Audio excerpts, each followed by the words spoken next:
Please enjoy this message from David Arquette sent in by the fabulous Carrie Tenney. Hey Ryan, how are you? Thanks for doing the Scream podcast.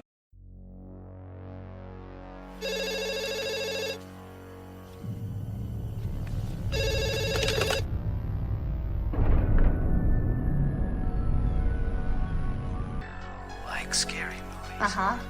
What's your favorite scary movie? I don't know. You have to have a favorite. What comes to mind? You are listening to Scream with Ryan C. Showers, the podcast for Scream fans just like you. Join Ryan every week as he takes a deep dive into the horror film series that defined the 90s and redefined the genre. Scream with Ryan C. Showers is your source for scene and quote analysis, character dissections, and the latest news about upcoming installments of the Scary Movie franchise. I hear you like horror movies, Curly, but do you like them as much as him? Hello, everybody, and welcome to Scream with Ryan C. Showers. I'm your host, Ryan C. Showers. Thank you for joining me for today's episode. I couldn't be more grateful for everybody out there who listens to the show, who supports my podcast here, listening every episode, or on social media on Instagram, Facebook, or Twitter. If you would like to become a member of the podcast, come to the group Zooms, be on the show on a one-on-one or small group setting, consider joining the Patreon with Scream with Ryan C. Showers. In addition to the benefits of coming on the podcast, you can also join our social media groups, in particular on Instagram. That's the main hub of the podcast. I also do a monthly audio commentary of a Scream movie or a Scream-related film. From now through April, we are going to be having a new Scream movie audio commentary. So if you would like to hear my thoughts in an audio commentary form in the style of Wes Craven, Marion Maddalena, et al. Of the original trilogy, please consider subscribing and supporting the show.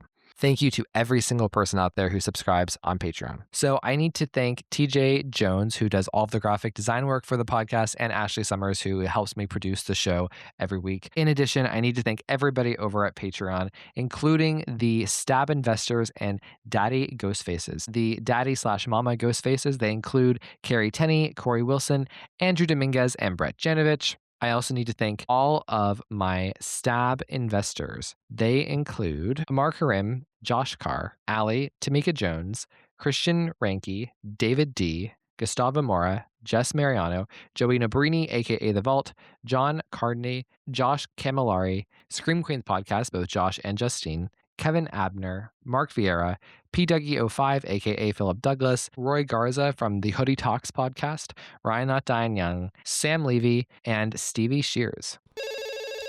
Hello, everybody, and welcome to Scream with Ryan C. Showers. I'm your host, Ryan C. Showers. Thank you for joining me for today's episode. So today's episode, we are going to be covering a lot of everything. So there's, of course, a lot of Scream 7 talk. My friend Joey Valisi, who is the writer of the Scream 7, Screams, and the Final Scream scripts that we've put out on this podcast, he joins me for the first segment, and then my friend Phil joins me for the second segment, and we talk about more reactions to Scream 7. Specifically, Joey has an interesting point of view on the Guy Busick script versus the Kevin Williamson rewrite, and kind of like the way that those two ideas battle in the real playing out of Scream 7 and its execution. So, and Joey also kind of lays out a really nice kind of philosophy about the breakdown of like the critics' reviews versus the audience reviews, and specifically why some people are disappointed with the movie. That isn't really what I would have expected, but it actually makes a lot of sense. So that's interesting. And then Phil and I talk a lot about Scream 8, like in terms of like projecting what could happen in Scream 8, throwing out Scream 8 wish list, for lack of a better phrase. We are going to boss up, settle down. We got a wish list, and we just want Scream 8. So there are a couple of things I want to mention here before I throw it over to the recorded segments here. I want to say, firstly, that in terms of Scream 8, some things I didn't say on my recording with Phil that I just want to put out there in the ether is like, the realistic thing here is this is going to probably be a Tatum-centric story and Tatum-led film. And as it should be, I think that she earns it here in Scream 7 alongside Sydney. Sydney definitely feels like the 100% lead. I never felt like Tatum was eating into her screen time or her story presence. This is the Sydney story. Yet Tatum is there as like a, if Sydney is number one and then Gale is number two, Tatum is like a 1A. She's up there, but she's just one slight level below. She feels fully realized as a character, but it still feels like the prologue to her character. It feels like this is still an introduction before her real story starts. So I feel like by the end of the movie, when she says, I'm Sydney Effing Prescott's daughter, I think that she has earned her own story to be told. And I kind of describe it here. I think that Tatum deserves to have the definition filled in about her. She was well drawn in Scream 7 and well executed and brilliantly acted. Like, I think she is by far a better character than Sam and Tara were, and the core four were in the past two films. I think she's so great, and I think Isabel acts in circles around a lot of the new leads that we've had, and I think she's really wonderful. So I actually feel safe giving it to her. I think that no matter what happens, Sydney will be present and she'll be important. It's all about execution. If I had my way, my number one wish list would always be to have Sydney as the main character. Realistically, it's just not possible, and I think that with Tatum, we have an alternative that has actually earned it rather than the alternative before, which was this kind of like spin-off fan fiction version of events there, right? Where it felt like that was being forced on our throats, right? Whereas here, I feel like there was a natural easing into something new. And that doesn't mean that Tatum's going to be the lead now forever, but I think that would be okay for her to be the lead of Scream 8. So, but with that, even if she is the main character and like she does get to kind of fill in the gaps and really blossom into one of the greatest final girls ever in Scream 8, I do think it's really, really important. And my biggest wish is I want Tatum to be the greatest, right? I want her to be so good. I want her to be a success. With that being said, I don't want Sydney, Gale, Chad, and Mindy to be left behind. I think that like what I would want most is if we are getting a Tatum-led story, which at this point I would say I would say thumbs up. I would say that you have to give Sydney, you have to give Gale, you have to give Chad, Mindy a big moment to themselves, a big moment where it's like, yes, I feel completely satisfied. I think not that it should be an ensemble like in the way that Scream 4 is, but I think that it should, if Tatum is anchoring it and she is the lead and she is magnificent, I think it's important for each of those four actors to feel like they have a true purpose and something extremely memorable that doesn't just feel like the Gale in Scream 6, right? Because I want everybody to be there at the end, right? But, I just think that each of those four characters and actors should get a big, breathtaking moment, if that makes sense. A moment where we all will walk away feeling satisfied as a Sydney fan, as a Gale fan, as a Mindy fan, as a Chad fan, even if Tatum is the one who's driving the story. So I would say, Tatum-led story, but a focus on the ensemble and everybody gets a moment. And by a moment, I do not mean, let Gale Weathers bleed out on her apartment floor and that's the last time we see her. By moment, I don't mean let Neve Campbell shoot doors. It's just, I don't want that. I want a true epic kaboom. I think if Scream 8 is going to be successful, it has to be powerful. And I want to see a well-organized script, powerful moments. Each of the members of the cast ensemble that we care about truly feel fulfilled, even if they have a smaller part than they do in Scream 7. So that's my biggest thing. And, I also kind of want a solo killer again. I think that it's about time. We've had two movies now where there are three ghost faces. We've had two ghost faces since the beginning of time. We've only ever had one ghost face that has done it all by himself. I think it's time to bring that back. I think that would really freshen things up and also give Tatum like a nice kind of like one-on-one battle in the finale of Scream 8. I think that would be awesome. And in addition, I want actors who are cast in Scream 8 alongside Tatum to really have the chops, have the chops that Isabel May has. And that's not to say the actors in Scream 7 don't, but I just think that like, the stronger you make the cast ensemble, the better your film is going to be. So, and I think that honestly, if they can do some fresh things that are truly fresh, that aren't nostalgia bait, like, 5 and 6 were, I think that Scream 8 will be better off for it. So, and my last big thing is I just don't want Scream 8 to be treated like a joke. That's the biggest thing. And like, actually, it's funny. Joey says something to that effect is like, there are people out there who think that Scream, they kind of want it to be a joke. They want it to be just kind of like a farce. They want like, gags of the past, but they don't, without the seriousness and the sincerity and the emotions and the holistic depth that we get in Scream 7 as it pertains to the Sidney Prescott lineage. So that would be my big things for Scream 8. I hope that it's done well. I think after Scream 7, they have big shoes to fill. That's, if Sydney isn't the number one main character, and Tatum is, they have to treat this delicately. They cannot rush through shit. They cannot Scream 6 this shit, okay? So that's what I would say there. I want to just also give a few shout outs here. I need to thank some new Patreon members. So thank you to Alex, thank you to Kristen Akers, and thank you to James. So if you would like to support me and the podcast, please subscribe at the Patreon. I would greatly appreciate it. I'm an independent entity, and everything that goes into the Patreon goes into the podcast. So thank you so much.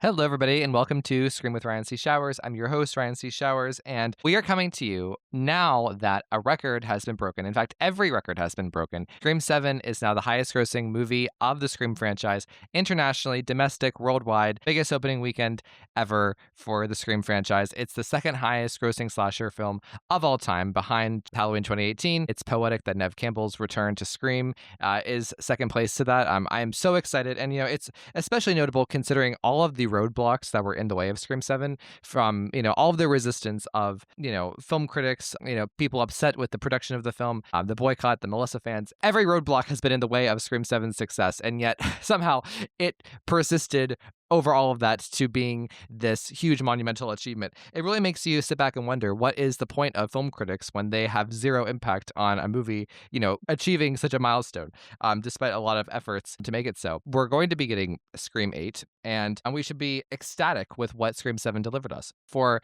the first part of this episode, he was the first person you heard from back at the beginning of the month, after you heard from me and my sister about Scream 7 for the official review. So everyone, please welcome my friend, Joey Valici. Hey, Joe. Hey, Ryan. Thanks for having me again. I'm excited to talk about this again. And I mean that. I'm not being facetious. It's been 3 weeks, right, since the release of 7, and I've seen it quite a few times already. I haven't had the bug to rewatch a Scream film this much since 4. Yeah. I just find it so satisfying, and I enjoy it and find more things to love about it every time I see it. I think it'll age well, but it also is what does it mean to age well when it's the highest grossing film in the franchise? I mean, obviously notwithstanding inflation from the first trilogy, which was a juggernaut, but is that even language or a concept that we have to fuck with? Does it need to age well when it's made so much money? Who cares? You like it, you don't like it.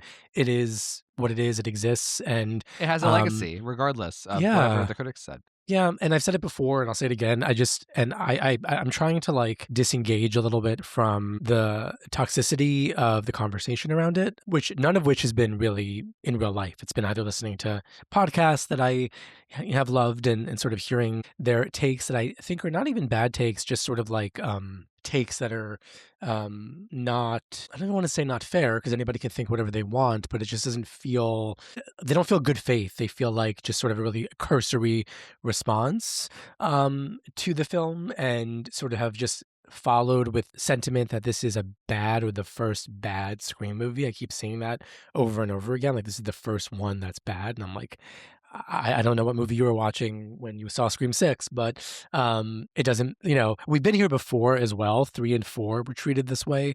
I remember it very, very distinctly. So I don't know. I'm trying to disengage a bit from it, but it's not because I can't defend or have sort of articulate or intellectual stances about it. I feel like it's just very clear to me that it's going to be a one-sided conversation with those who've decided that they don't like it. And I'm just sort of stepping back from it, because I genuinely, this is not, you know me, I would be really honest about things that I do believe. On that initial Scream 5 review, I think I was the biggest naysayer in the bunch, and I had a lot of strong opinions about Melissa Barrera's acting, about the writing of Sam, about radio silence.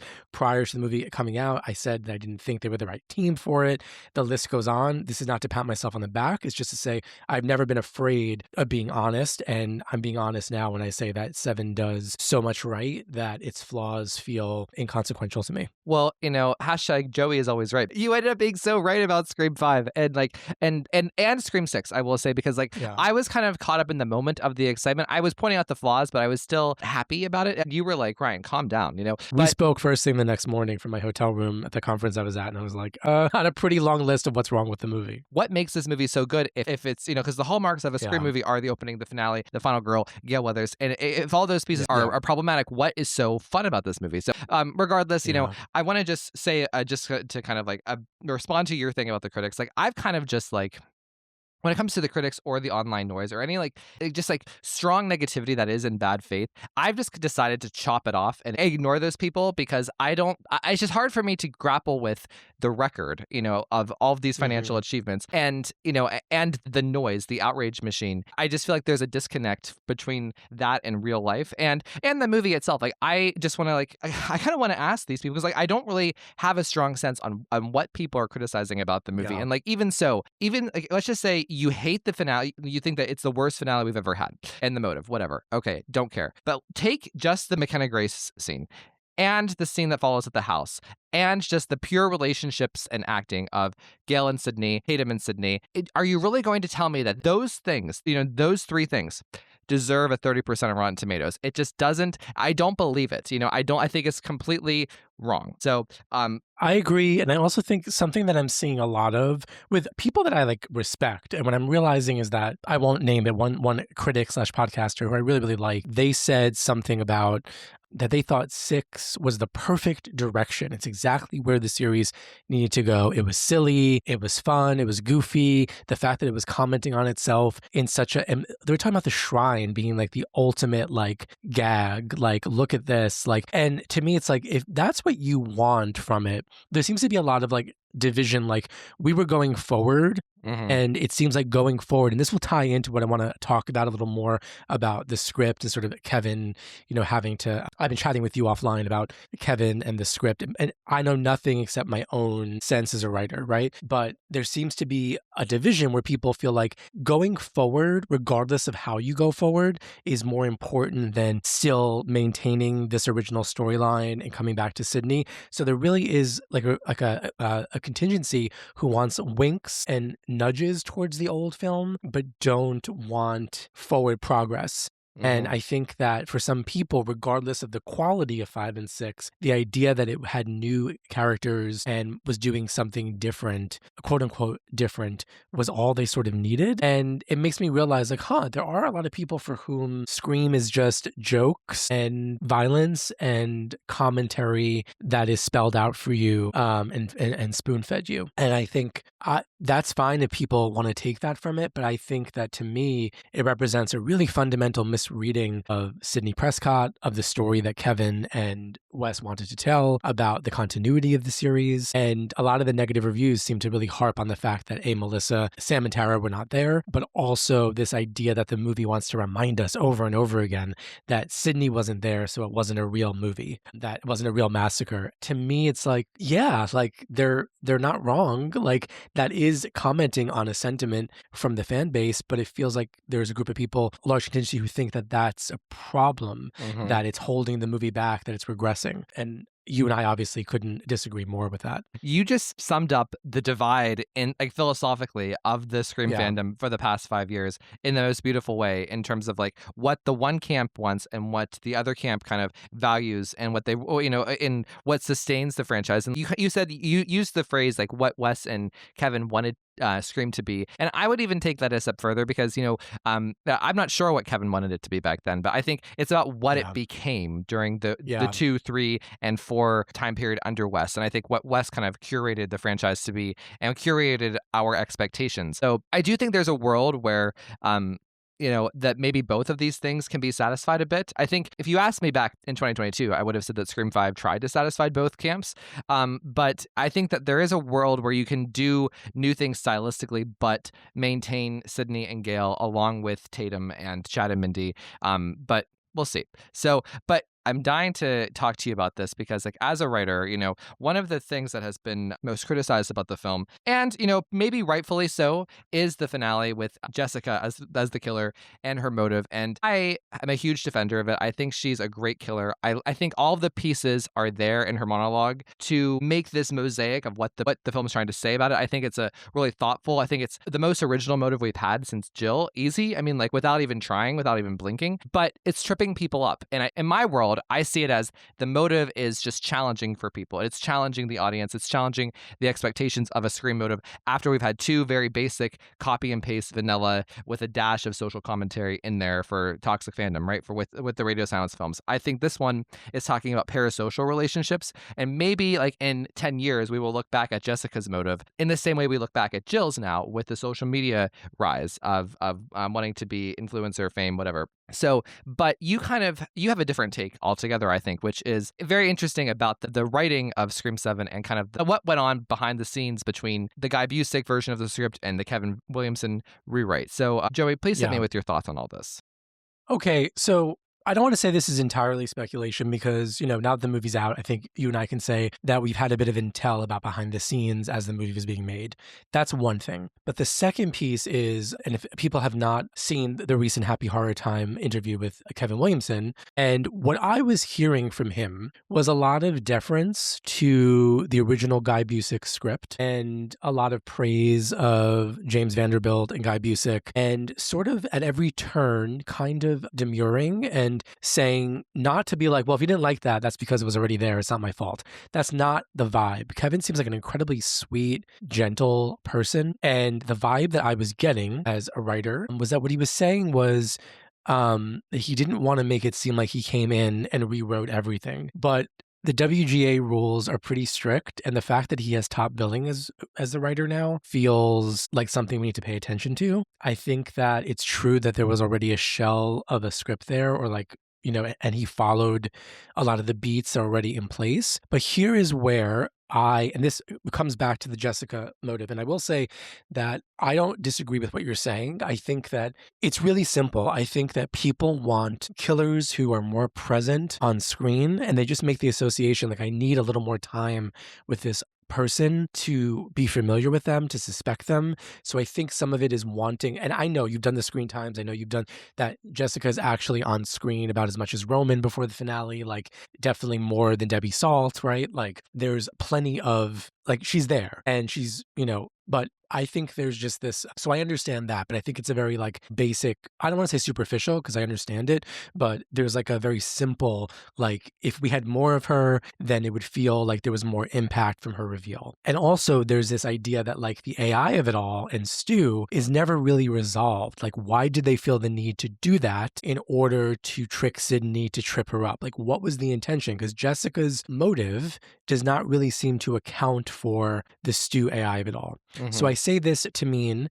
that I think that when Kevin was rewriting the script, I don't believe this was his motive. I think this was something that was in place already. I think that for whatever reason, it had to stay put. And I think what Kevin did was he built up a better film around the finale. Mm-hmm. So when we get to the reveal, it feels a little incongruous with the movie that came before it, which is so deeply about mothers and daughters, so deeply about Tatum and her growth as a character, sort of Sydney's, negligence of like not wanting to sort of be like figuring like my kid will learn about me through these movies, mm-hmm. and I don't really have to engage beyond that. And so I think that there's so much that Kevin, the fact that we know that he created that ending dialogue about Tatum and why she's named Tatum, which just without it would just feel like what a lame fan service thing to do, right? Mm-hmm. So there's an incongruity with the reveal with Jessica because Kevin built up this other stuff, but when we get to the reveal and the motive, it feels quite, it makes sense as a motive. And in retrospect and watching it multiple times, I do agree with you that Anna Camp's performance is really, really strong. I think that I did a crazy thing where I actually wrote out and transcribed her monologue because I wanted to read it, on paper for myself. And it just made so much more sense. And of course, Jess Melendez has this incredible YouTube video where she goes on for about 10 minutes going to a deep dive of why Jessica's motive is so incredible. Maybe you should even link that in the notes because people should hear it. It's so good. And so I'm convinced. Mm-hmm. But I think that Kevin, let me just say this. I think that Guy Busick and Jamie Vanderbilt are upset that their new characters and their new storyline was sort of thwarted mm-hmm. because of the controversy and Melissa's firing and them having to bring Sydney back as a main character. I can't say what's in their heart, but I get the sense that they don't really care much about Sydney Prescott. Yeah. That's just my sense, that they really don't care about, they want that story to be over. And they felt really proud of their Billy Loomis's secret love child, different kind of final girl, but also, none of these new characters exist on their own. They're all connected to the original movies. So they really aren't original characters. They're newly imagined characters, but they all have a bloodline that traces back to Kevin's original world. Mm-hmm. So I think there's maybe some resentment. And I think that they meant for this, it's not a Ghostface attack without Sidney Prescott. It's not real without her. I think they meant that to be kind of shitting on fans who were upset about Sidney and Nev not being in the movie. And I think that Kevin, in all of his earnestness, because he would never shit on that idea. These are his characters. Right. Sidney means so much to him. Gail means so much to him. Tatum meant so much to him.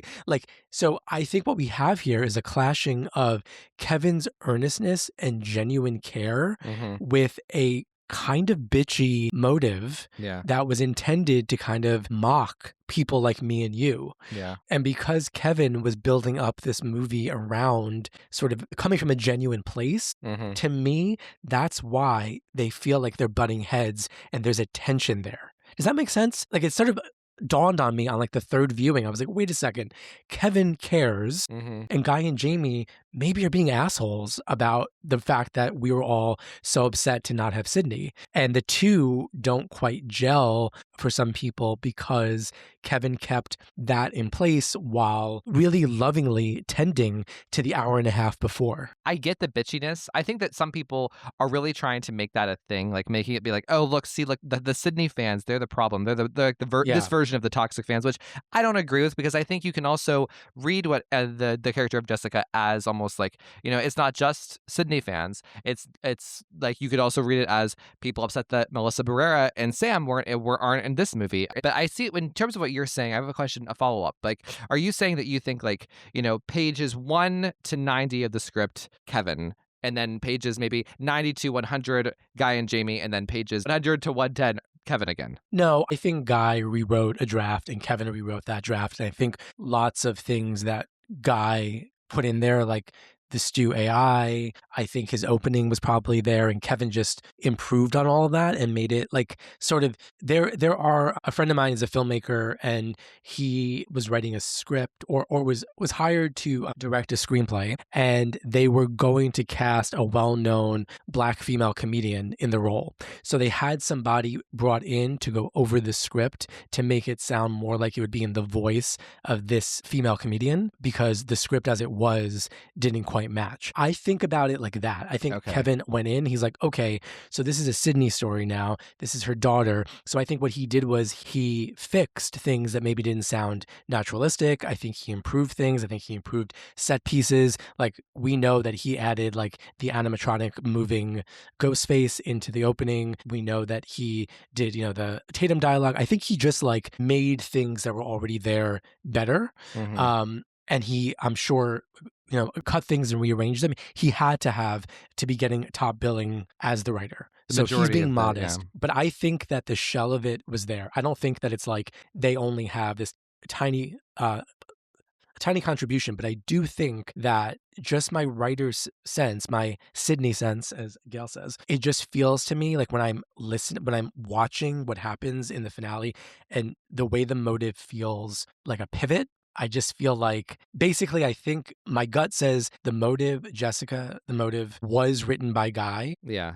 But Kevin's interpretation of that motive is more sensitive to the Sidney of it all than they intended. And that's why it feels a little like they're bumping up against each other. I don't know for sure, but my sense is that Guy did write that motive and did choose that killer, and Kevin was working up to it. But ultimately, if it's not his original idea, because again, I'm not a Hollywood screenwriter. I would love to write screen movies, but the thing that has always been true is that I've had to come up with the killers and the motives before anything else, or I couldn't write it. And so I think that Kevin, it feels to me like Kevin didn't get that choice. Yeah. And so that's why we get all of this other, like his act one is pretty flawless. Like it's maybe one of the maybe the best act one since maybe Scream 2. I don't know. Like it feels just like that first act is so strong. Mhm. And that feels like a heavy duty Kevin Williamson revision. And I think as the movie moves on, we get more and more of what was originally there. And that might just be timing. It might be, logistics. It might be legalese, right? Like you can't remove. That's just my feeling. But I feel like there's a division there that Kevin tried to smooth over, but I think it feels like it stands out to me. And if I want to respond to what you said about Kevin and how he's kind of presented the film and the tone of what his statements are. He's being very almost too political for his own good. And to your point, which is like, I think he's downplaying what exactly he contributed as to not make everyone else angry at him. I think I and Jamie were upset that their characters were set aside and it went back to Sydney. But, I think that, I agree with you there. In terms of like the stew of it all, because, that kind of did hit a chord with me. Like, and I kind of assumed that like the stuff with the Mocker House being burned down and the AI stew of it all, I kind of got the sense that this could carry over into another film. Like this isn't yet resolved, like maybe like in a Roman situation where it's revealed in maybe 9, like who actually burned down the Mocker House. And I think that the stew thread could possibly continue. But, for me, the way I understood the finale, and I don't know if you feel the same way, but I got the sense that Carl and Marco, played by Ethan Embry, that they were the ones who were the stew people, and Jessica was the Sydney person. So I think like it's, in my view, it's there so we can get through the movie and make it make sense. But to your point, it could also be this friction and the butting heads of two different versions of the script, as though like basically what you're saying is like, that the stew got lost between Kevin's draft and Guy's draft. Yeah, I mean, I don't know if it got lost because it's so prominent and we get it all the way up until the end. Like even when Marco calls Jessica in, calls her stew to make us think, oh my God, is Matthew Lillard going to be under the mask? I think it's more about simply like things that, I mean, again, I don't want to pretend like I know better than Kevin Williamson. I don't want to pretend like I know how movies are made. But to me, there could have been a single line where Marco says, yeah, we had a buddy of ours take care of this for us in Woodsboro. Jessica being like, that's right, Sid. Like it's not just us. Yeah. We're everywhere, like it could have just been like a quick, like there are other people doing this. And that would have worked really well if Kevin had kept in that final moment of another Stu FaceTime incoming call that we know was cut from the very, very end of the movie. So if you had those two things together, it would make, wait a second, is Stu alive? Or are they saying that there's all these people? Because that would also add to the commentary, like this can never go away because now we're in the world of deepfakes and anybody can torment Sydney and pretend to be anybody for as long as they want to, right? And in some ways it's funny because it's, sort of it would have been funny if Roman in his little cameo would have been like, see, that voice changer wasn't so far-fetched after all, huh, Sid? Like that would have been great. Like, so I think it's a matter of like little things, and there are little things I would have tweaked with Jessica too, just to better prepare us for her motive. But I think that it's really just a matter of like, maybe there's too much trust in the audience that we'll just, I mean, I will say that most people, I mean, when I speak to anybody, so they're like, I didn't quite get the ending or the motive, but I was really satisfied by the movie. My best friend said this, colleague who came with me to take a bunch of students to it on opening night was like, I think that ending might be the weakest, but I loved it. It was so good. So I think there's just like general, like most people are like, whatever, I'm not going to lose sleep over this. You know what I mean? Like, I'm not going to dwell on it. And I think there might be a little bit, and this is true of pretty much all the movies to some degree, that if there's something that feels plot holey or like an implausibility, that they just sort of say, well, at the end of the day, it's a slasher movie, it's fiction, people will forgive us, and they move on from it. We know that they thought that with 6, like, absolutely. Oh, they'll forgive us. This is a feel-good movie. It's okay that Chad got stabbed 30 times. They'll forgive us. They'll forgive us. They'll forgive us. And so why must we be so forgiving of 6? This is what drives me nuts. Yes. It's like, I am not saying this just to be an asshole, but it's like, there is so much wrong with 6. I could just, and so much wrong with 5. And I could go on and on and on. I guarantee you my list would be far longer than anything in 7. That's where I think it's a bad faith argument for the most part. Okay, let's now move over to Screams. I want to talk about Screams. if you're a longtime listener of Scream with Ryan C. Showers, you know what Screams is. It's episode 155. It was a Gale-centric script that Joey Valisi wrote. It's about Gale in her TV studio being haunted by a Ghostface killer. Sydney's there, Kirby's there. It's kind of like this like interesting bottle movie. It all takes place in this one building mostly, except for this big epic opening. And it's one of my favorite things we've ever done with the podcast. I love this script. And honestly, it's the type of thing that's very standalone. Like if they wanted to, if they could take this script, incorporate, Chad, Mindy, and Tatum into it a little bit more. This could be the real Scream 8, in my opinion. Yeah. Let's just say, Ryan and Joey are rewriting this for Scream 8. How would you include everything from 7 onward? So I have to say, it's been really, really lovely. I've gotten so many messages from people who are like, oh my God, the next movie should be a Gale movie and it should be Screams and you should write it and it would only have to take a little bit of revision. I will gladly give it to anybody from the studio who wants to revise it. And you don't have to pay me. Just give me a story by credit. But it's been so lovely that I've been sort of prescient a little bit on like some of my ideas. Like, and we talked about some things in 7 that from my 3 scripts have kind of found their way into 7. And I think it's not because I'm a mad genius or a psychic. I think it's just because if you're paying attention and you write and you think about story, it makes sense for these beats to be hit eventually. I think my opening sequence would have to change. I did too. Because it ultimately ends up in a remake of the Mocker House. But and that sort of immersive experience element, it could still be like a con. Yes. But I just think that it doesn't work anymore because I also just love the 7 opening. Kudos to Guy and to Kevin for what they did there. I just think it was probably my 3rd favorite opening sequence. I love it. I think it's just such a smart, beautifully made, scary, creepy. It's kind of its own short film. So I think the beginning would have to change. And I think the occasion for what Sydney and Tatum are doing there, but I think it would just be about a production company making a documentary about Gale Weathers' career retrospective. I think because the timeline is kind of screwed up now. We've already hit 30 years and I wouldn't want to do a time jump where it's like 40 years. Like I think it would have to be like, so I think that would change to some degree, but it would make sense. Yeah. Well, what if Gale agreed to do the documentary as like her bargaining chip because her show was canceled before this? This is her chip to resurrect some part of her career and her credibility. Yeah, I think that makes total sense, and it would make a lot of sense with the clashing between her and Marianne, who doesn't want to like tell a story about Gale that is too flattering, and to have Sydney there to sort of vouch for, 7 beautifully sets up Sydney being like, you've always had my back and I, do trust you. And so I'll be there for you. And to have Sydney come back to a New York set story when she was gone from a New York story is also, and I just think that to have it as like a bottle film almost, like everybody's outside, they know Sydney Prescott is in there, they want to get to Sydney, and to have everything happening in the building, all that could stay the same. Chad and Mindy working for Gale makes total sense. And Gale bringing Robbie Rivers with her, he could have the Glenn part. There you go. And so we could just transpose that. And I think that the motive and the killers could stay exactly the same. I think, and Kirby could be there too. It could just be a really like rich, and most of the new characters that I have could also be there. It would just be about reshuffling it. But I think the story could largely stay exactly the same.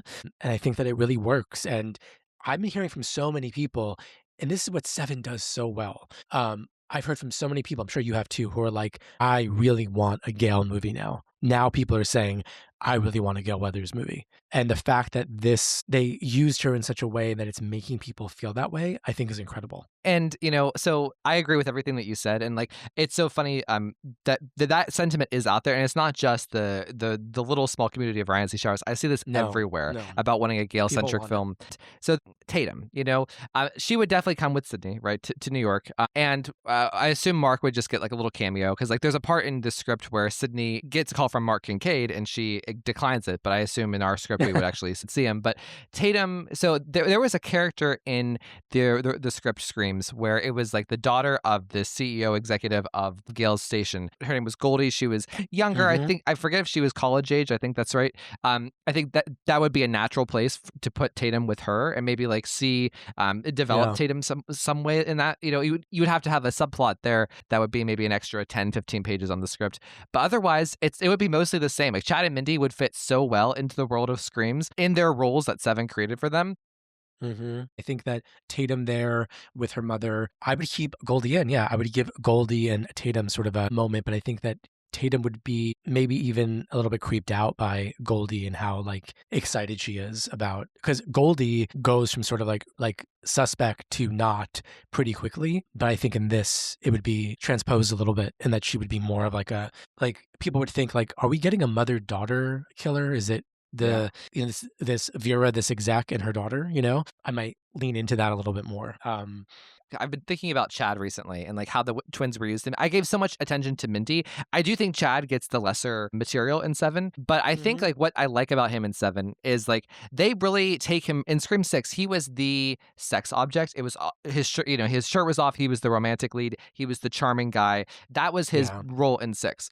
And I think with 7, they strip all of that away from him mostly. There's no like objectification of Chad. He is there as a comedic relief with Mindy. And I think that's what makes their dynamic work so well, is that there's like a stripping of vanity for him that was not in 6. 6 was just selling his sex appeal, whereas this, it is more about the character. What are your thoughts? No, I agree. I mean, again, I've heard from so many people who think that they were sort of shoehorned in, and I could not disagree more. I just love them both. And I think that there were some things we could have done a little bit differently with them to sort of make a little more sense. But I think ultimately they're both still like, Mindy's still like a thrill seeker. Chad, like they're still making mistakes, they're still learning. But I do think Chad gets played a little more seriously. He's more grounded in this. I just love them in this. One of my favorite moments in the entire movie is when they're like, wait a second, your name is Tatum, and Mindy's fucking shit-eating grin, and she slaps his arm. Yeah. Like,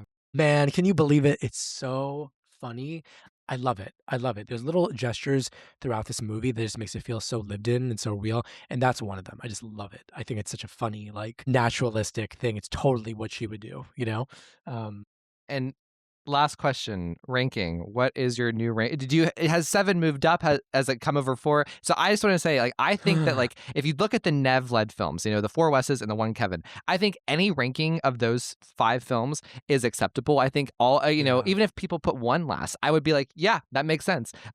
So what are your thoughts here? Right. I don't know why I wasn't prepared to do this. I'll say currently 2, 3, 1, 4, 7 tied. Okay. 5, 6. Fair enough. That's what I'll do That's what I'll say right now. Anyway, it's been a lot of fun to chat, Ryan. Thank you for having me. And we're obviously going to have a lot to keep talking about between now and 8. So please tell everybody where they can find you and your book. Yeah, you can find my book, It Came From the Closet, Queer Reflections on Horror, at feministpress.org or literally anywhere you buy books. And you can find me on Instagram these days. It Came From the Closet _ between each word. I'd love to hear from all of you, so please be in touch. And I'm working on a revised Joey Valisi website, which will also feature all of the spec scripts for the podcast eventually as well. So you'll be able to read them there down the road. Yeah. Thanks, Ryan. Thank you. Bye. Hello, everybody. Welcome to Scream with Ryan C. Showers. I'm your host, Ryan C. Showers. Thank you for joining me for this segment here. We are covering not only Scream 7, but we are covering Scream 8. We are going to be talking about our wish list for Scream 8, in addition to some other stuff. And I was really happy to be on vacation and get a message from my friend here asking me to talk specifically about Scream 8, because I was just going to wait until we got the announcement. But, I thought after I got this request, I was like, you know what, this is perfect to be proactive because Scream 8 is inevitable. So let's get ahead of the curve. And maybe by the time that you're listening to this, Scream 8 has been announced. So all the merrier. So everyone, please welcome my friend, P. Dougie05, aka Phil. Hey, Phil. Hey, how's it going? Hey, everybody. I'm well. How are you? I'm good. Excited to talk about Scream 7. Excited to talk about thoughts on Scream 8 in our wish list. Shout out to Miss Swift for that song. So boss up, settle down. We got a wish list and we just want more Scream movies. A lot of people have been emphasizing Scream 8. Almost like Scream 7 hasn't had a chance to breathe in its own success. I've been very much in the Scream 7 moment. I've really feel like I've been embracing and living and juicing this moment of having Sydney back in the lead. So I just want to know, before we even talk about the movie, what has the past couple of weeks been like for you as somebody who has been a part of the podcast since the beginning, basically? And, we got a Sydney movie, we got a Kevin Williamson movie after 2 movies that weren't by the original creators. So where are you at, Phil? Excited. I've seen it 4 times. So I saw it that Thursday opening night with a couple friends. The next day I went with my mom because she likes the Scream series. And then I went again with one of my best friends last weekend, and then by myself last week. And it just gets better each time. I just trying to live in the moment. And it's funny you say that, Ryan, because I think isn't that a reflection on our society is we're just kind of jumping from one thing to the next and we don't really sit in like, okay, we have this, let's embrace it. Who knows? Maybe we won't get an aid. I mean, I think we will based off all the box office stuff. They'd be silly not to. But yeah, like, how do we just enjoy what we've got? We got this amazing movie. Some people like it, some people don't. You know, everybody's entitled to their wrong opinion, but you're entitled to your opinion. So yeah, I just trying to live in the moment. Well, so on that note, because I did an emergency episode recently discussing Kevin Williamson about Scream 8 and his statements saying that he probably won't be involved or alluding to the idea that he may be taking a step back. I would argue that in these interviews that he's given, that he doesn't come out directly and say, I will not direct Scream 8 and I will not write Scream 8. I think he's going to be involved somehow, whether it's like a co-writing credit, a rewriting credit, maybe a writing credit just solely and not directing, or maybe they'll go through options of directors and realize we have to go back to Kevin. So, I don't see his statements as being so exclusionary, but what are your thoughts? Yeah, I mean, when I saw people posting online when that first came out of like, Kevin's not going to direct or be involved in Scream 8. And I'm thinking, what? Like, are there things with Scream 7? I'm like, meh, okay, like that could have been a little bit better. I know you've talked a lot about it being very lean. And I think when you get down to it, like, I think that's us as fans just being nitpicky around things that we want. I think it's nostalgia. We want Wes, and we don't have Wes anymore. And so there's an acceptance we need to have with that of we're going to get different iterations in this universe. But I was definitely shocked when I saw that and internally kind of jumped on the like, oh, what is this going to mean, right? We had two movies where he really wasn't that involved, and that's its own thing. We got different stories with that. And then listening to your episode, I think, yeah, like, how do we just calm down? But also, could you blame the dude if he's like, I don't want to be involved with this? Because there's been a lot of drama around Scream 7, even though it's done really, really well at the box office. You had, Radio Silence was going to do it, and then they weren't, and all the Melissa and Jenna stuff, and then Christopher Landon, and then Yeah. you have all these protests. And I would imagine as an artist, you're like, I'm just trying to put out my thing Right. and do my thing because I enjoy it and we're happy. Can't we just be happy? I hope he comes back, even if he's like, I'll write it, but I don't want to direct it. If we kind of went back to that route and they found a director that would be a good fit, cool. But I mean, I think for only being his like second movie that he's directed, like it was really well directed. Like it's not going to be perfection. Wes's films weren't perfection. There were errors in Wes's films too, but I don't think we think about that or critique it as much as we're critiquing this. I don't take the criticism of Scream 7 in good faith because it's not in good faith, right? And I think that, I actually think his directing is fabulous in Scream 7. I think that we also have to adjust our expectations. If Kevin is telling us he's already kind of skeptical, he may not do this, or he's using this as a bargaining chip or whatever, we have to assume that Scream 8 is going to be different from Scream 7.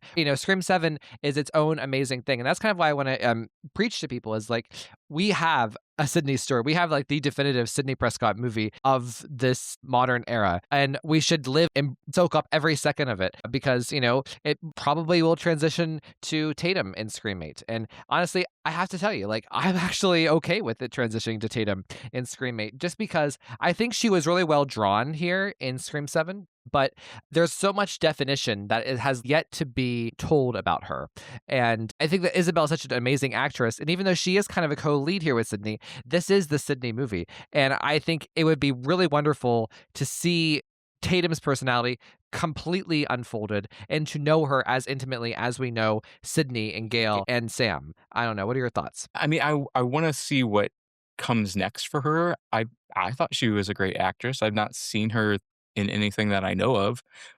Yeah, I think this is kind of what many of us wanted post Scream 4 is this okay, Sydney's a mom, or even post Scream 5, once we find out okay, this is where Sydney is at in her life. She has a family.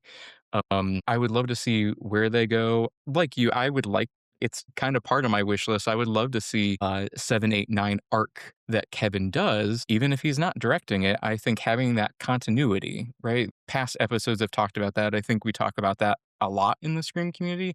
That's what's different about Scream compared to other horror movies is there's continuity. There's continuity in story, and we're not jumping all over the place and creating new timelines and doing retcons and requels and all that kind of stuff.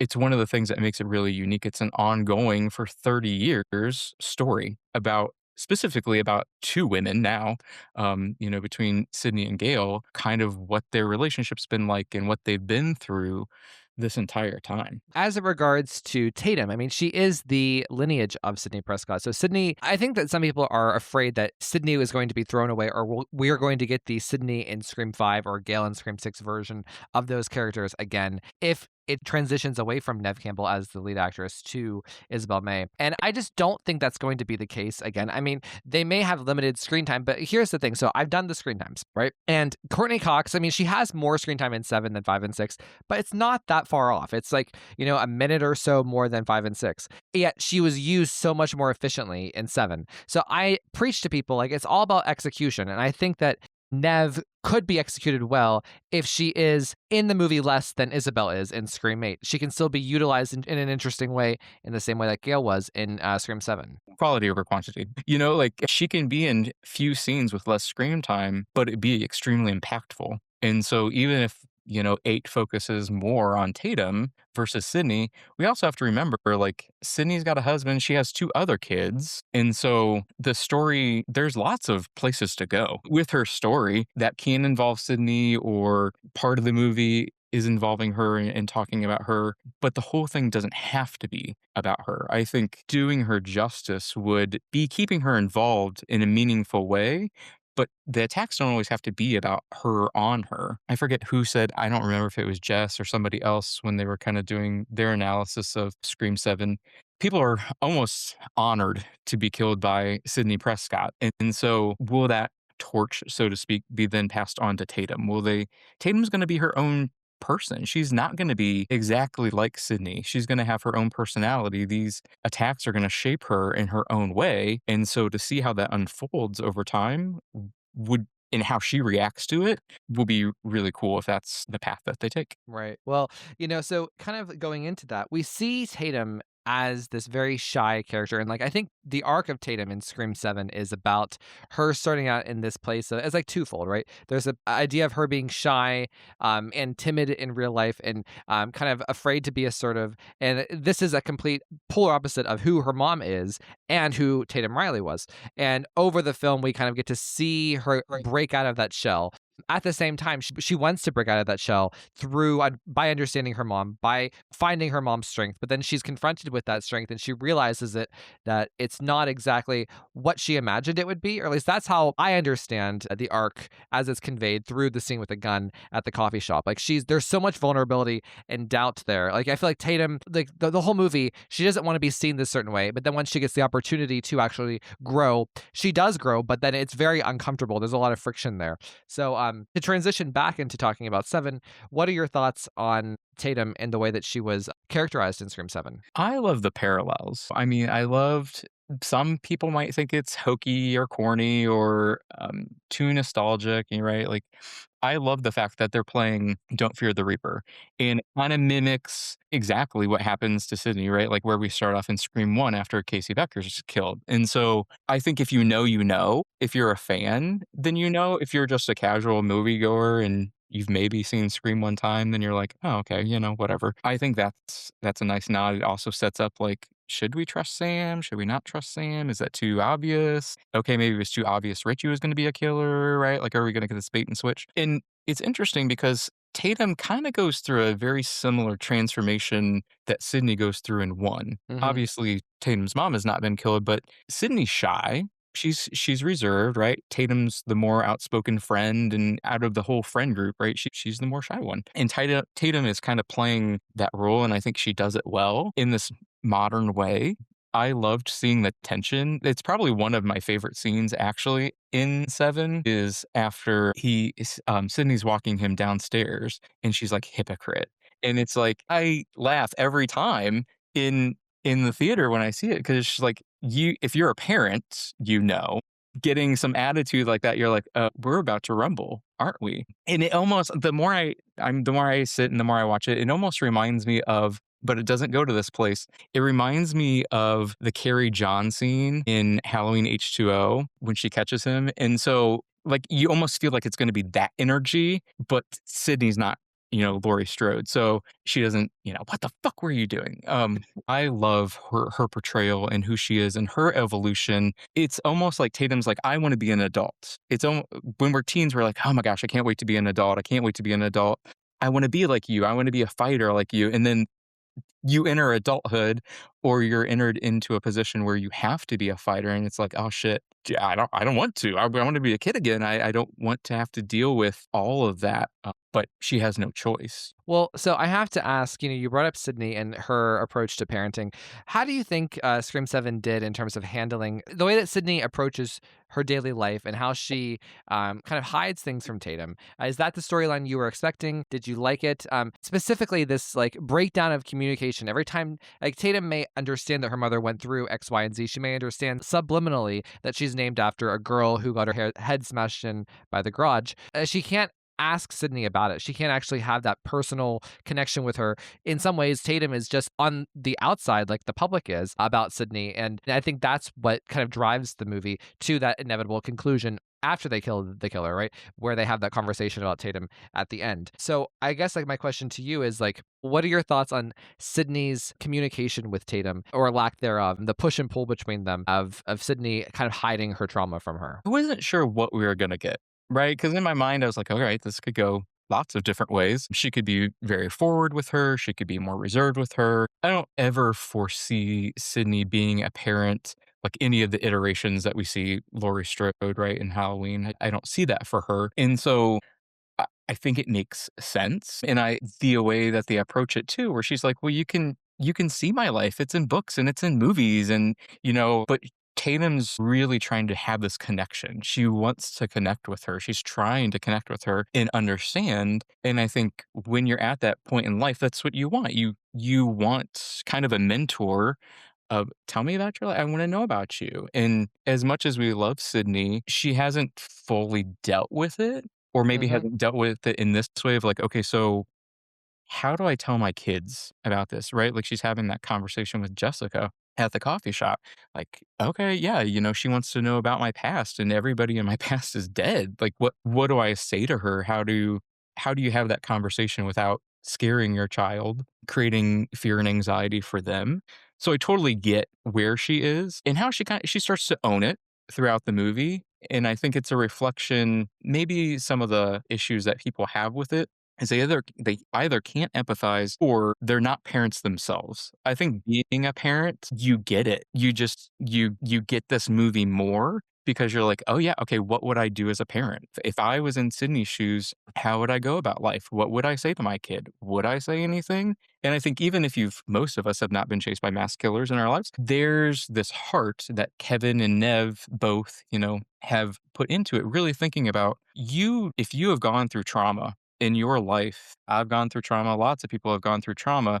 And then you have a kid. You really sit there and think like, okay, I don't want my kid to have to experience the things that I've experienced. So how can I protect them? What can I do so they don't have to face any of these things? And I think it's a very real thing that happens in Scream 7, which is what makes it great. And I think if folks are along on this journey, it's like, yes, Scream reflects on society and where we are at times. A lot of people who watched it in 96 or have grown up with it are now in adulthood or parents and can really reflect on this moment of like, okay, yeah, I could see why Sid wouldn't share that or doesn't want to share the details and wants to keep it more quiet. Well, so I have two responses to what you just said. So the first is, we talked about this at length for the last 3 years on the podcast. What is going to make Sydney afraid? Like, what is novel about Scream 7? And obviously you hit the nail on the head, which is Sydney doesn't want Tatum to experience what she went through. She wants to keep Tatum safe. She doesn't want Tatum to be hunted like she was. And obviously most parents don't want their children to die, save for Jessica Bowden. So, but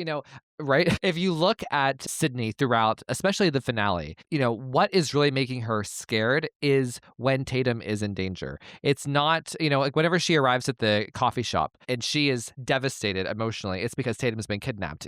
That's what's making her truly afraid. She's almost not even afraid of for herself anymore. It's like whenever it's herself, she's good, right? But whenever it's Tatum, that's when she is balls to the wall, afraid. And I think this plays into the finale. And I think it's actually consistent with the Sydney we know from Screams 3, 4, and 5. That kind of plateau, secured place that she was in Scream 4, having the confidence to go head to head with the killer, the badass confidence in Scream 5, the apathy in Scream 5. We see that come back after Tatum is safe again in the finale of Scream 7, right?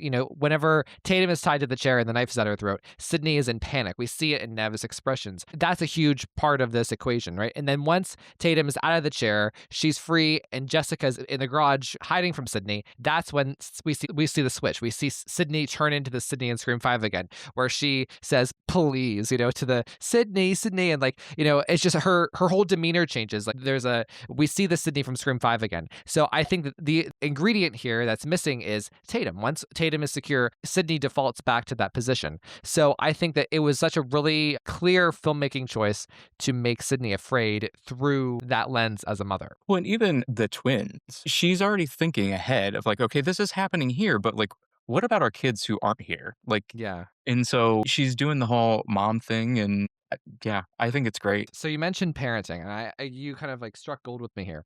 And I guess I realized this a little bit through what Jess said on the episode a couple of weeks ago, but this idea of that scene in the coffee shop where Sydney and Jessica are talking, there's almost like a mirroring of motherhood in a way. Sydney is the good mom who wants to protect her kid, and Jessica is the bad mom who wants to kill her kid. Narratives and stories do this thing all the time where, we see the hero and the villain, they're very similar, but like the hero is the dark side of the villain and vice versa. And I just think that's a very striking thing that Scream 7 did with making Jessica this particular villain in the story of Sydney as a mom, And says some real stuff. I mean, I think that's real of like Sid wants to be really overprotective. And Jessica's like, listen, even though woman's crazy, the character, she's like, you can't protect them forever, which that is a real thing. You can't protect your kids forever, and they're gonna get hurt. And ironically, I was just having this conversation with my husband not too long ago, and he hasn't seen Scream 7 yet because he will not go to the theater. He's too scared. But I was explaining some of it because he'll watch it when it comes out. But it's just like, yeah, like this is what I want for our kid, right? Like I don't want him to have to go through stuff, but you can't protect them. They're gonna get hurt. They're gonna get hurt in relationships, and someone's gonna break their heart, and they're gonna be betrayed by friends or at work or whatever. I think it was a real moment between Jessica and Sid to be like, yeah. And I think it makes Sydney think like, okay, yeah, I can't protect her. And she even says that like when she's talking to Mark before she goes to Fallbrook, like maybe I shouldn't have done this. Like maybe this is my fault. And I like that too, because you've mentioned it on past episodes. We've always kind of seen Sydney and put Sydney in this light of like, she can't do any wrong. She always makes the right decisions, right? Like even in the beginning, she's smart, oh yeah, I'm not going to run up the stairs, run out the front door. Like, she's smart. And we really see her in this movie, which I think is a great reflection on life, on parenthood. You're never going to make the perfect choice. You have to make a choice, and you got to live with the choice. And that's how she chose to parent in that moment. Well, and isn't it interesting that she has this discussion with Jessica, and Jessica is right in this. Jessica almost leads Sydney to the right answer, yet Jessica ends up being the person who's tormenting her the whole time. And that is what I love about Scream, whenever the killer can shape and impact Sydney or Gail or whomever along the journey, or even after they've been revealed, in a way that really challenges them and kind of makes them change in the right way, even though it's through the villain. I don't know. So on the topic of Jessica, I want to know what your thoughts are on the very controversial finale and motive. So what are your thoughts? I like it. It's not like my favorite reveal. There are certainly things I think they could have done that would make it more interesting. And so, right, like, yeah, I would have liked a little more, which probably leads into my wish list for 8 as well. It could have been interesting, like if her and her kid, I forget his name now off the top of my head. Lucas. Okay. Like if it would be this mother-son duo, yeah, I think that'd be an interesting combination. But almost in my head canon, I'm like, wouldn't it have been interesting if they were killers? We still would have had Carl, because I think that's cool that we kill a ghost face midway through. and kind of keeps you guessing. But this idea of like maybe Lucas didn't know that his mom killed his dad. And so as she's going through the reveal and she's telling everything, like it would almost be the shock that I imagine like Stu has when Billy's explaining the true motive to Sydney, in one where he's like, shit, like I did not realize she never told me that part, that my mom killed my dad and she got away with it. And I think that could have been an interesting dynamic, like doing this mother son kind of thing. So I have a question about Jessica. So you've heard me talk about my interpretation of Jessica as almost like having less of a motive, like she's driven less by a specific motivation to achieve something. I mean, in her own way, she is, because she says, "I'm releasing it all." She's kind of exterminating Sydney to exterminate part of her trauma or in her messed up head. But like I see Jessica as this portrait of a crazy person, and we kind of learn the backstory through the little tidbits she throws out about the mental hospital, about her husband, about Out of Darkness, about her son. And I feel like it does actually form a complete picture of who she is. And I understand why she's doing this in a deep way, and I actually really, really like it. I know, and we can probably do a whole episode on mental health in Scream 7 between Sydney and Gail and Jessica. But just on like a macro level, what are your thoughts on Jessica in terms of like from a mental health perspective and like how I've kind of described her on the show? Yeah, I mean, her train of thought is just all over the place, right? And I think she's funny, right? Like when she like steps over Mark, right? She's like, "Oh, excuse me," right? Like you're like, "Oh, this woman's wild." And she's going on about all this stuff. And I mean, imagine the shock, because I would imagine Sydney doesn't just let anybody in her life. And that, so at some point in time, she met Jessica, okay, this next door neighbor, like she's kind of sussed her out. Like, is she cool? Can we trust her? And to think like Jessica's created this whole backstory and seems very warm and lovely, when she's sitting, and she seems like a caring mom outside of the Evans house after the attack. And then you see this other side of her and she's just rambling and going. And I think a good portrayal, talking to Ethan Embry's character, like talking, like I'm talking, right? Like, don't interrupt me. Just, you can tell she's the boss. And yeah, she got a wild streak. She's not thinking logically. It almost has this like manic feel to it. She's just very hyperverbal and going and going and going, and there's no stopping her train of thought. It's here and then there, and then like, wait, where was I? What was I talking about?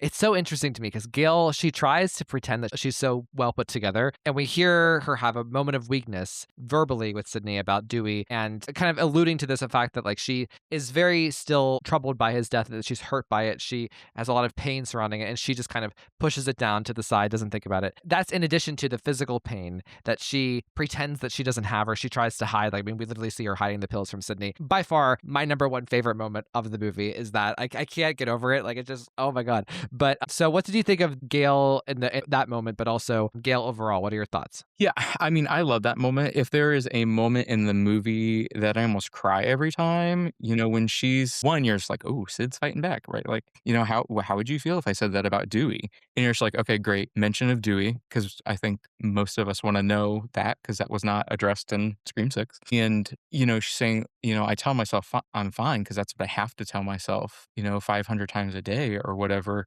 And you can tell like it really bothers her. I think it's a very heartfelt moment. I think if you've experienced loss, that's a very real feeling. Having lost my dad like almost a year ago, very suddenly, it chokes me up because it's like, yeah, you do tell yourself that you're fine, and some days are fine and some days aren't fine. But I love that scene. With Gail's character, I mean, I love her. She's a person I wanted more. Like, the more I see it and the more I reflect on it, she's not bad by any means, by any stretch of the imagination. I think it leans into that leanness of the movie where I would have just wanted a little more from her, a little more written for her. It's funny, she's comical, but I think that can also sometimes be the downside. Like, every time she's coming in, like, it's fuck this and fuck that and like fuck this AI asshole, and which is funny and it's great. It adds this lightness in the moment, but I'm like, there's also more depth to Gale than just comic relief. And so I think I wanted just like a smidge more of like what we see in the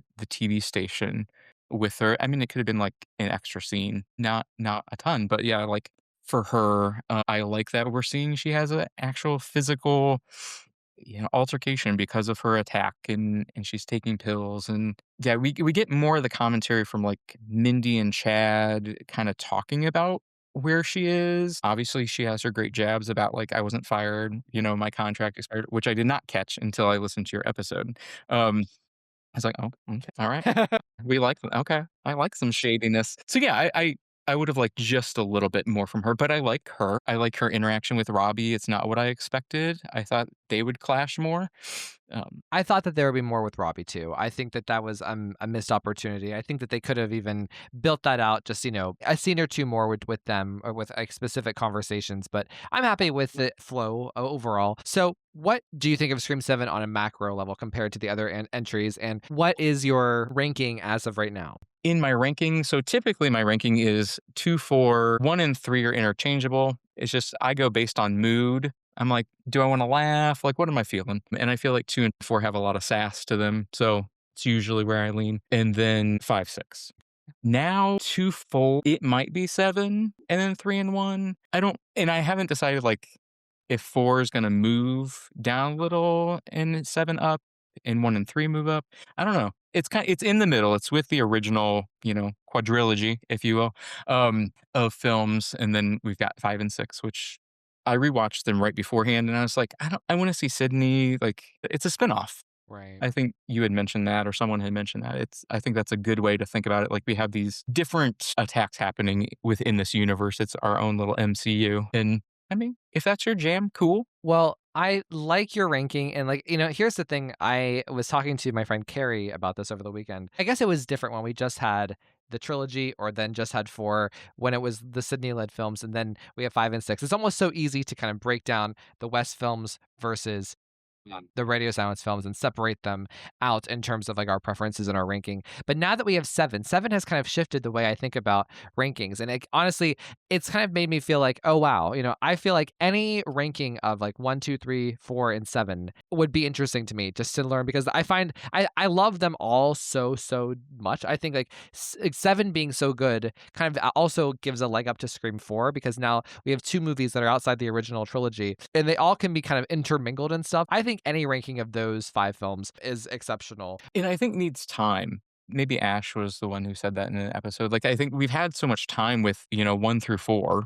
This is one of those like, all right, you need some time. Where does it sit? I definitely think it's kind of like this black sheep in a way. Like, it's almost like what Scream 3 was when Scream 3 came out, but for different reasons why it's divisive, or there's division that's been created. And Yeah. so I think as time goes on, and if people look at it through that lens of parenthood and choices you have to make, then I think they'll look back on it differently than maybe they are now. Right. I think that this movie is only going to get better with time. I think in the way that Scream 5 and 6, you're leaving the movie theater in the best mood ever, with those movies. That's how they were. Versus now with 7, I feel like the people who didn't like it or who didn't get it now, they are going to only like it more as time goes on, because the substance is there. I think that people, even the people who dislike Scream 7 in good faith, who aren't basing their opinion or their review on anything external to what we're just saying on screen. I think that like even those people who think a certain way or have a mood about it, that's going to shift over time, because I think that the substance truly is there. The good filmmaking is truly there. I think it will stand the test of time. So And those people, I'm always curious, like, well, why? Yeah. Or what don't you like? Someone told you to, or like, what is it specifically that you don't like? Do you not like pace? Do you not like characterization? Specifics? Because I think it's very easy to be like, yeah, I don't like it. It's like, but why? like that's how I feel about all of the critics' reviews. Like I've read dozens of reviews and I still can't grasp on what the real issue is with the movie, or the real filmmaking techniques, or the real problems of the movie, other than, oh, this is just fan service and I didn't like what they did to Melissa. Like, that is not criticism to me. And I'm not convinced by that argument. Point to a real thing. Let's talk about Sydney and Gale. Let's talk about the kills. Let's talk about, the directing by Kevin, because I'm pretty sure I can win that argument, Yeah. So People just jump in with opinions or jump on the bandwagon and don't stop to think or reflect on, okay, but why? Well, no, and I think that like it's the same kind of thing as Scream 3 where there was this negative air that was painted around the movie for so long. So when people watch it, they're going into it expecting to not like it. So therefore they just default to, well, I didn't like it because of this or that. So I think that there is something to what you're saying. Even I think it was the second viewing. Yeah, the second viewing I went to, there were a couple people there, and I was asking them before the movie started, like, "Oh, have you seen it yet?" And they're like, "No." I mean, right? It's Friday, so like, I'm like, "How have you not seen it yet? I've already seen it. How did you not go see it last night and then come back already the next day to see it?" And they're like, "No, like I wasn't sure because I read some things online that it wasn't good," and I was like, "Don't listen to that." Like, go I think it's good. Obviously, go in, create your own opinion on if you think it's good or not. And really, that's all that matters. So, Phil, let's transition now over to Scream 8 wishlist. So, I already kind of kicked this off with Tatum. Like, I kind of just want to see her, I mean, I think that she's going to be the main character. And would I prefer Sydney to always be the main character? Of course. Do I understand that, like, that things have to evolve and we have to, grow and change a little bit? Of course. And I think Tatum is an interesting place to go because she is, even though that Scream 7 drew her really well, there's still an element of her that's kind of a blank slate. Like, we still haven't seen her, when she's by herself, how she handles doubt and suspicion and how she kind of grows into her strength. And I want to see that. Like, I think that she's very strong here. There's still so much that we haven't seen. Like, just think about like the way that Sydney really becomes the fighter in Scream 2. I want to see that of Tatum and see how is it specific to her, to this specific character, as opposed to kind of reflecting Sydney. And like, or even in a Sam way where she's almost like an action hero in Scream 6. I want to see kind of like the more human aspect of whatever Isabel May is going to do with Tatum in Scream 8. I mean, I want to see the evolution of these characters. So I want to see her evolution. How does she just experience this trauma? How is that going to form her? Is she going to be more like a Sydney in Scream 3, where she just kind of shuts down and decides to pull back? Like, she saw her boyfriend get killed, and there was this, right? Like, she speculated he was a killer. And so there's that. She obviously dealt with a Ghostface attack, and that's traumatic. She is the sole survivor of her friends. Like, that is something that even like Sydney hasn't really experienced. And maybe I guess in Scream 2, but Gail and Dewey were still there. But like within her friend group, every single one of them was picked off. And, there's no one else. It's everyone else had previously survived along with Sydney. Everyone else is kind of a part of Sydney's story. Tatum is the sole survivor from her own story, her own little group of friends that was attacked. Like, and I think that is a unique difference between the Sydney story and even the Sam story and what Tatum could bring in Scream 8. Yeah, it's the complete opposite, right? Like, Sydney's always had people. In a Scream 1, she's got Randy, she's got Dewey, she's got Gail, right? Even at the end of Scream 2, she dealt with her own things, but she has Gail and she has Dewey and she has Cotton, technically, So, and even at the end of Scream 4, right? End of Scream 3, end of Scream 4. So, yeah, this is a very different place for Tatum. She has her family, right? But that's it. She doesn't have friends. She doesn't have a boyfriend. I'll be really curious, like, where do they go with that? Do we do a Scream 2-esque kind of thing in this next movie and she's off to college? Does she not go to college? Or, I mean, do we technically know she's a senior in high school, right? Like, it's like, okay, well, what would that be like? Is you're having to go back to school and all these people around you, you're the angel of death. Do people not want to be her friend? Ooh, Is I like that maybe different than what people wanted to be friends with Sydney? And they knew about, I would imagine they knew about her past, but do people not want to be her friend because of what she's experienced? And how does that change her and her characterization? I love that idea. I mean, like they could do something. I mean, I think the natural thing is to go to college. I think that's, if I had to take a wild guess at what Kevin has talked about, oh, Nev has this great idea for Scream 8. My guess is that her idea was to put Tatum in college like Sydney was, which is kind of unoriginal, based on Scream 2 and based on Scream 6, if you can call that a college movie. I think that if they go to college, they actually have to treat it like a college movie like Scream 2 did. I want to see the campus. I want to feel, to your point, they could really do things that are fun. They could even do Halloween Kills, like picking up right after we let off, with the 3 women walking down the street. Maybe it starts right then. Or to your point, maybe it starts, the following week when Tatum goes back to school and she's a pariah. How does that impact her? Really cool stuff, Phil. I think if they go the college route, my thought was this would be a cool way that I think you could reintroduce Kirby. Yeah. Yeah. I think Kirby, we could kind of rewrite her character a little bit from Scream 6. She decides like to not be an FBI agent or something, but I think she could teach criminology. She could be a professor and she could be teaching or a psychology class that, Tatum is taking. And so like she gets introduced in that kind of way. I mean, she could also be an opening kill as well. Yeah, I I would mean, love to see Kirby in Scream 8, by the way. Like, I think that regardless, of how she's used, regardless if they retcon the FBI agent thing, which I like your idea, that actually makes a lot of sense. I would love to see Kirby interacting with Sydney's daughter, almost as like an older sister in a way. That would be something different, a new aspect of Scream that we haven't really seen before. Kirby in this role. I would love to see even a bigger role from Kirby, like even more than she was in Scream 6. I think that would make fans really happy. It would be doing enough different. right. So that's kind of her character. If we have some where we focus on Sydney too, how does this change her approach? Is she then more open with the twins about what's happened in her life? Does she change her parenting style? Because has now seen the consequences of how she parented with Tatum. Do they stay in the same town? Right. Or do they leave? Like, I don't know. I could see it both ways where Sydney's like, okay, this was too easy to find us and protect us. Like, we need to live somewhere that's more secluded or more gated, guarded. Or is it like, okay, no, we have to live our life. We're not going to let fear chase us away. We just have to figure out what to do staying in this town. And how does the town treat her?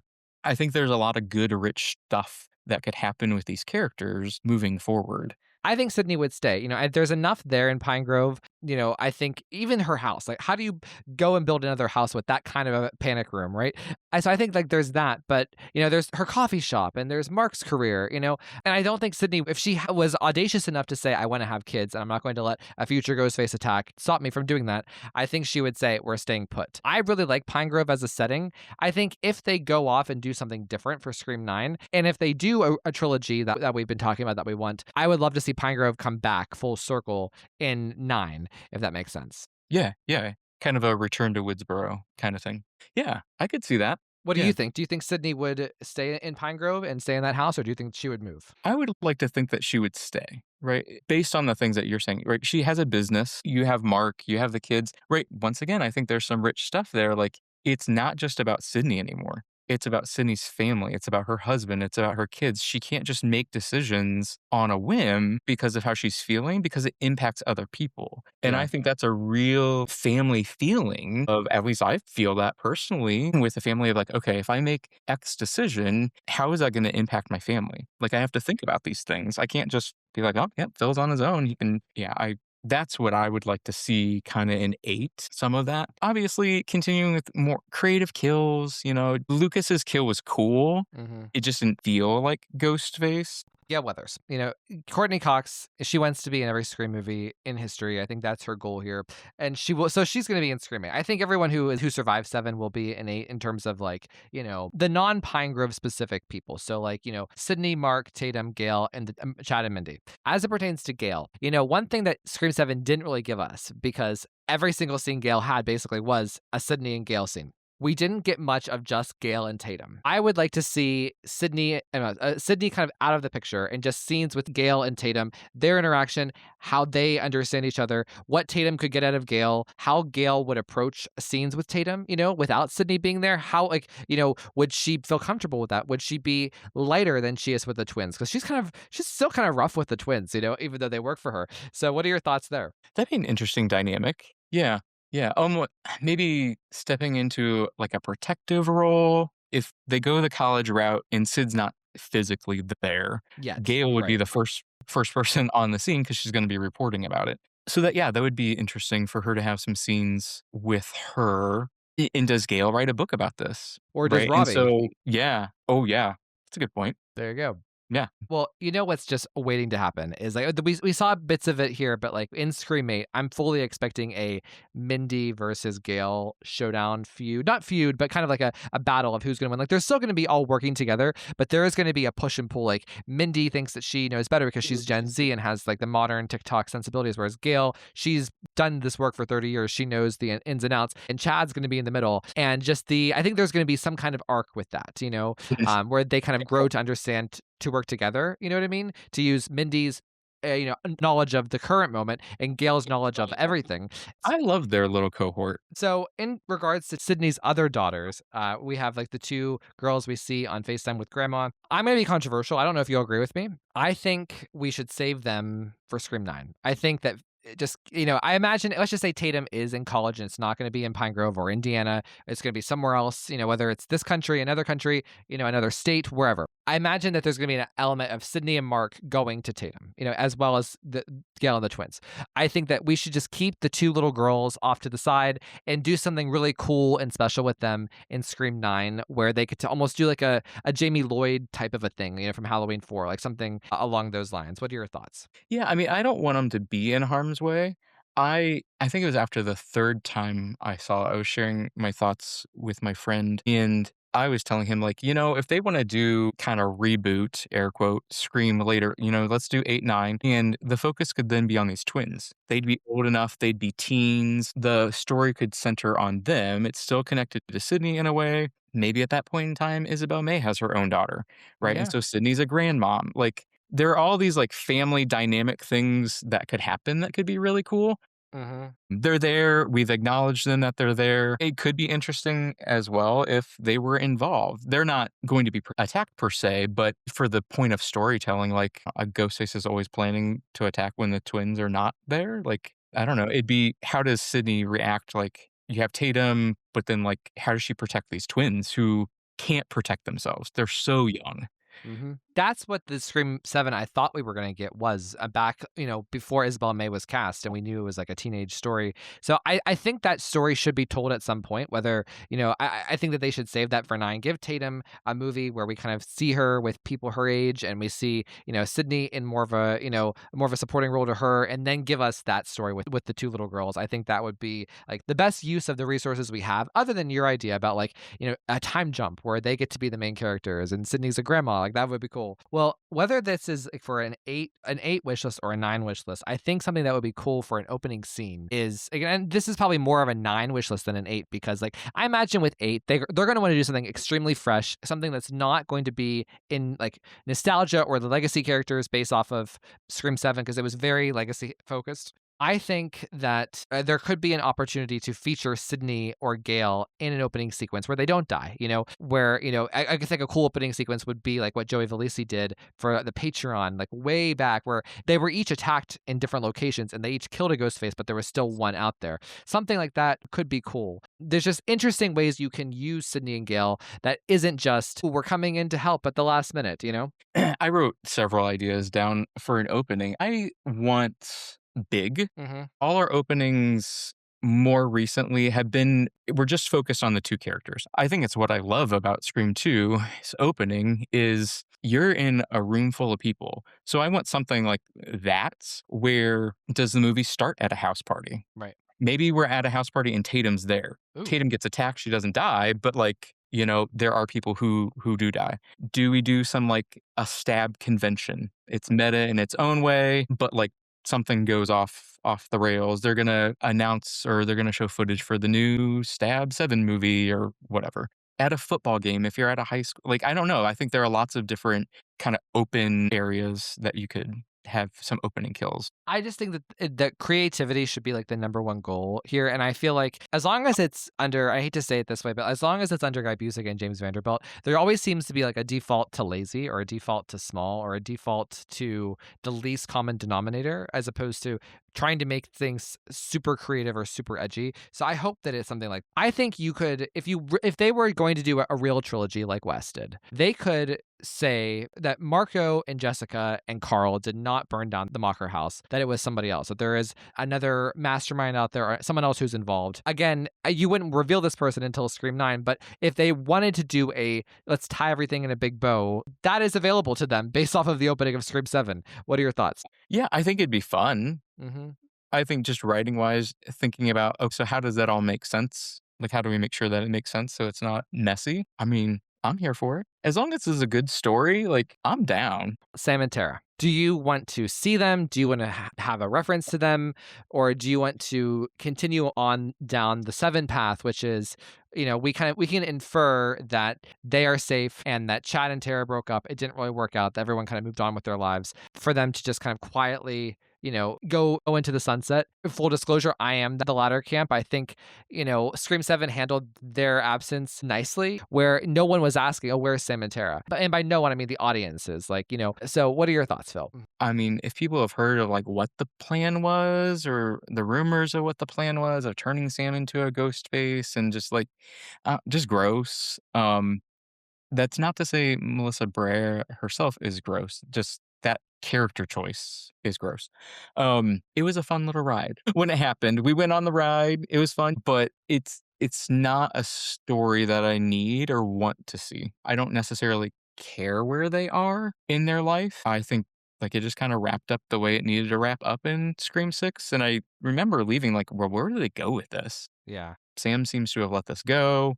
Tara's kind of coming into her own. They've resolved some of the sister conflict. Yeah, I don't need to see him. Right. And like, the worst thing that Scream 6 did was cut off Christina Carpenter by the knees. Like, because that was the way. I found her to be such an interesting story thread, obviously based on the script that Joey and I did, right? And because Scream 6 kind of put her into this box, it kind of just was like, oh, so we are just kind of like really walking away, which is fine. So, Phil, thank you for sharing some of your thoughts on Scream 8. Please tell everybody where they can find you online. Yeah, right now I just have a Facebook that I use. So Philip Douglas is where you can find me on Facebook because I'm a millennial. Maybe I'll get other platforms in the future. I have an Instagram. That's pdougie05, but I'm never on there. So yeah, you can find me, add me if you want. Well, awesome, Phil. I can't wait for our next discussion. I think we should do a sequel to our mental health episode, but really just focus specifically on Scream 7 and even Gale, 1 to 7, but also just the characters in Scream 7. I think there's a lot to detail. So yeah, let's do it. All right. Well, Phil, thank you so much. Thanks, Ryan. All copyrighted material used or referenced in this show belong to their rightful owners and made possible by the Fair Use Act. And number 3, never, ever, ever, under any circumstances say, I'll be right back. Because you won't be back. Get another beer, you want one? Yeah, sure. I'll be right back!